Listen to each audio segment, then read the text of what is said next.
bahay, malapit na tayong umabot sa dulo ng karera. Ngayong gabi, masusubukan ng housemates sa kanilang paninindigan. At pakikisama. Why are you messing with this? I don't like Zeus. He likes me. Look, I'm a guy, especially if he's a young man. That's your problem and not mine. Para malaman kung sino karapat-dapat at hindi karapat-dapat na mapasama sa Big Four. To me, Zeus is a good guy, I think. Tommy, ginagamit mo lang si Miho. Lahat ng yan ngayong gabi sa PBB 737. Ang nakaraan sa PBB 737. Sa mga nagdaang araw, kapansin-pansin ang pagiging malapit ni Don at Zeus. Ulit? Pero alam nilang pareho na di nalalabi sa pagkakaibigan ng kanilang relasyon dahil may kasintahan si Don. Gusto ko umiwas. Siyempre, huwag mo sa natin magpapaganda. Para rin safe, ganon. Kasi ako yung rinang magiging kawawa. Sabi mo lang eh.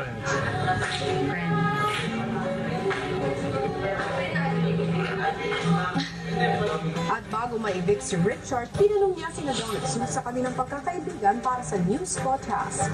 Do you think that parang there are times where it seems like you guys are too close? Oh, alam mo, si Zeus is an attractive person.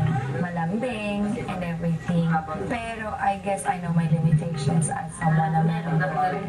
For me kasi, mas mahalaga sa akin yung friendship. What do you think your boyfriend will feel when he sees everything that you do now? Siguro kasi matiwala rin siya sa akin. I don't think I'm doing anything wrong, so there shouldn't be any problem. Pero pagkalipas ng ilang araw, isang revelasyon ang binunyag ni Zeus. Namiss ka na yung girlfriend ko. Anong girlfriend? Sobra. Ilang taon na kayo ng girlfriend mo? Maba 1 year na kami. Ba't sinabi mo dito wala?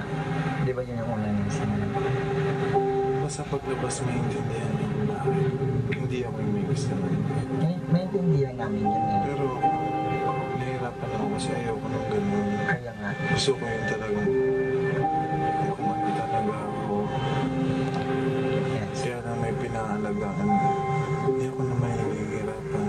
Bakit ito'y hindi mo agad sinabi? Yung sabi po nung yung manager ko po, na huwag nga daw po sabihin ko yan na may girlfriend po. Ngunit, bakit mo ito piniling sabihin kay Don? Parang hindi po siya ko yun po yan na nagtatago po. Sir, nakakala. Gusto ko na rin sabihin kay Don yung kaya lang ngayon naiisip ko, nahihirapan na ako. Ang masakit pa doon kaya nahihirapan na ako. Yun nga, medyo nahulog na ako kay Don. Pero may girlfriend ako. Sa ating buhay, mas mainam na maging malaya ka sa pagpapahayag ng kung ano man ang katotohanan. Mas maluwag ito, hindi ba? Okay. Mas malaya ka kung magiging totoo ka sa sarili mo at sa mga taong pinapahalagahan mo. Kinagabihan muling nag-usap sina Don at Zeus. I'll give you time. Oh, thank you guys. Sorry. Hindi ko nasabi sa'yo. Hindi ko na ma-intention na parang ano-anuin kita, parang malibang ako. Hindi, sinabi ko naman sa'yo na may nararamdaman ako sa'yo kahit pa paano. Totoo bang may nararamdaman ka sa akin? Kung ginagawa mo lang yun dahil... Alam kong yan yung iisipin mo. May nararamdaman ko sa'yo. Yun talaga yung nararamdaman ko. Pipilitin kong lambingin ka kahit hindi ko gusto. Ganun ba yung sinasabi mo? Ay, hindi naman ako ganun. May pakanta-kanta ka pa, may pasayaw-sayaw ka pa. Pinaglalaro mo lang naman pa rin damdamin ko.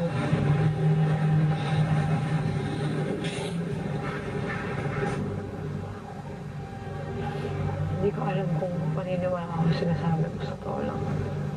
Isipin mo kung binatulan kita. Isipin mo kung nagpadala ako sa'yo. Isipin mo kung ang hina-hina ako. Mas niloko ko yung boyfriend ko. Kasi dun sa mga pinakita mo, parang totoo kasi. Totoo naman din. Oo, pero may girlfriend ka. Sabi ko sa iyo kung may nasasaktan tao, di ba? Kaya na ako nagtitiis, nagpipigil eh. Akala mo ba madali rin para sa akin?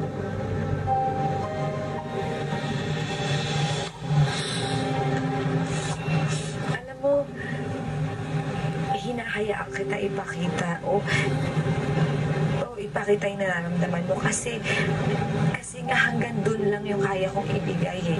Hindi ko naman kasi kayang suklian kung ano yung nararamdaman mo. Hinahayaan na lang kita. Pero kung alam ko lang na may girlfriend ka, hindi rin kita hahayaan kasi alam ko na habang ginagawa mo, nasasaktan mo rin siya. And ayoko rin nun. Kaya gusto ko na rin talaga sabihin na mabalian na ako.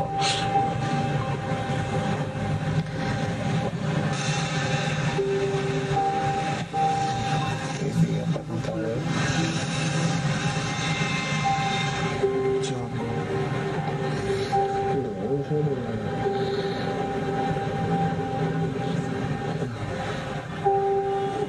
Paano ba natin-tigilan mo na yun? hindi mo talaga siya maisip. Ano ba yan? Hindi. Nainis ako sa'yo eh. Ikaw pa nainis ha? Hindi. Ganyan, sasabihin mo, tigilan mo na yan. Kahit na gusto ko tigilan, hindi ko sinasabi ko nga sa'yo. Tawagin natin yung girlfriend mo. Paglabas mo dito, sabi mo, tampal-tampalin mo ng 10 beses. Pompyangin mo. Huwag kang magulo. I-inspire ko sa'yo. No. Tumalong ka sa bill.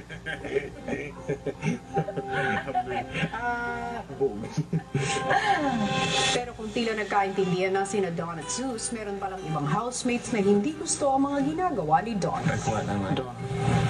Oh yeah, I feel it too. I feel that way. Like we have Well, it's hard when you see that Zeus like really likes her, Yeah. and everyone can see it. And we all know Like that he has real feelings for her. Yeah. Zeus is asking, is letting it happen, you know? Yeah, that's the But thing. you know what it is because I think she keeps getting these hints like, oh, maybe it's gonna happen, you know? Yeah. So she's playing it because he's like, I know that she has a That's- boyfriend, but that's- when we have opportunities to dance or this or that, she does a little bit extra to show me, hey, you know, hey, big boy, what's up? You know what I mean?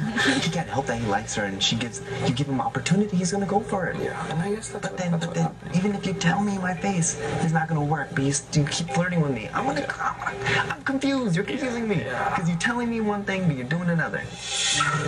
Sa bagong araw sa bahay ni Kuya, may nakaabang na sorpresa para sa mga housemates.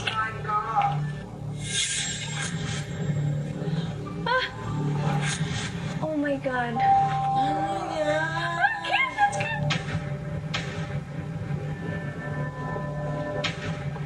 Si Jason pala Big Four pa rin. Nakita mo lang yung picture mo, isa dyan, ang nakaka-proud. Nakaka-expert na. Nakita ko galing na PBB yan. Yung ngayon na, ano sila, mga ano na, mga gagaling na artista na. Diba?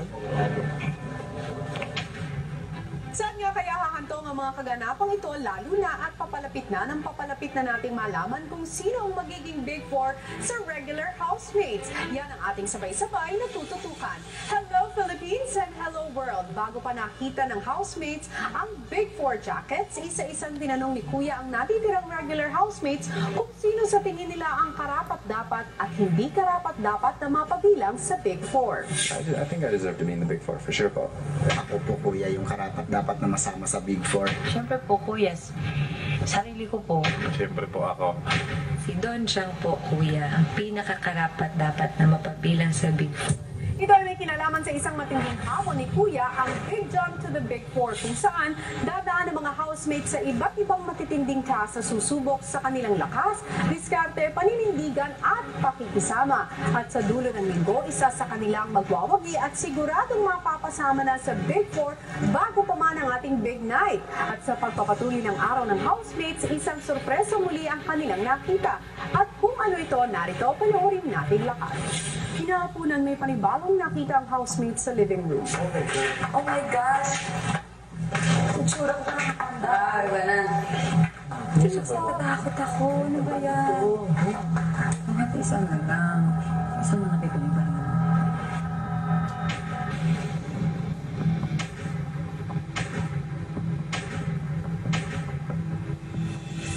Housemates, sa pagsisimula ng araw ninyo, 4 na jackets ang inyong nakita dito. Bagay na mapupunta sa 4 na karapat-dapat na housemates na mapapabilang sa Big 4 ng mga adults. Sa pagtatapos ng linggong ito, isa sa inyo ang makakapagsuot ng jacket na yan at magkakaroon ng big jump to the Big 4. Pero nais kong ipaalam sa inyo na ang bilang ng makakapaglaro sa Big Jump to the Big 4 challenges ay 4. Kaya sa puntong ito ay kailangan niyong magdesisyon kung sino sa inyong 5 ang hindi karapat-dapat na makasali. Kagabi ay tinanong ko kayo isa-isa kung sino para sa inyo ang hindi karapat-dapat. Ngayon, kailangang harapan ninyong sabihin kung sino ang inyong mga pinili.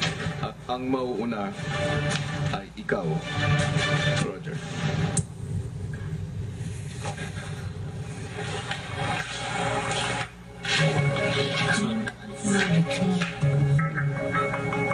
Ang pinili ko po na hindi karapat-dapat, I'm sorry to say, is that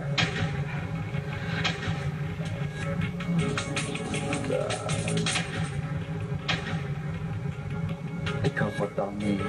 Naging-rason ko po bakit hindi kita pinili. It's because I know that win or loss, you have a good opportunity outside waiting for you. And of course, minsan nakikitaan ko rin medyo hard-headed ka or so matigas yung ulo mo. I'm sorry po. You do the best. Make the best decision. That's okay. Come on. It's okay. Just try it again. Sorry. Ang susunod ay ikaw, Tommy.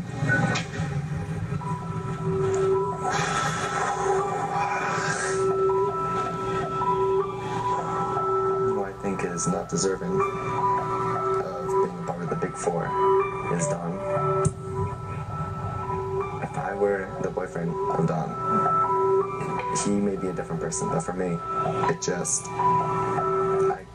I wouldn't be okay with the relationship between Don and Zeus. And I think that maybe she's playing him or leading him on. And to me, Zeus is a good guy. I just don't like to see that. You know, I think she plays with Zeus's emotions, which is messed up in my head. Maybe it's real. Maybe she actually, but I just don't see it. To me, I think she's just using him. I don't think po na pinapaasa ko si Zeus. Nasaktan ako sa parte na kung makapagsalita siya, parang kilalang-kilala niya ako at kilalang-kilala niya si Zeus at parang alam na alam po niya yung nangyayari sa aming dalawa ni Zeus. Alam ko naman po, alam namin ni Zeus and kay Roger na my girlfriend, di naman si Zeus. Pinangahawakan ko lang po yung prinsipyo na nag-promise ako na hindi ko siya sasabihin. Don.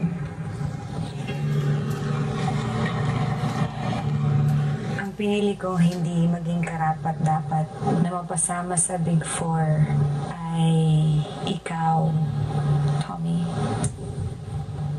Dahil kapag nakikipag-usap ka sa ibang housemates, minsan I find your word. And hindi man palagi, pero paminsan, pakiramdam ko, ginagamit mo lang si Miho para mapastay ka dito sa bahay ni Kuya.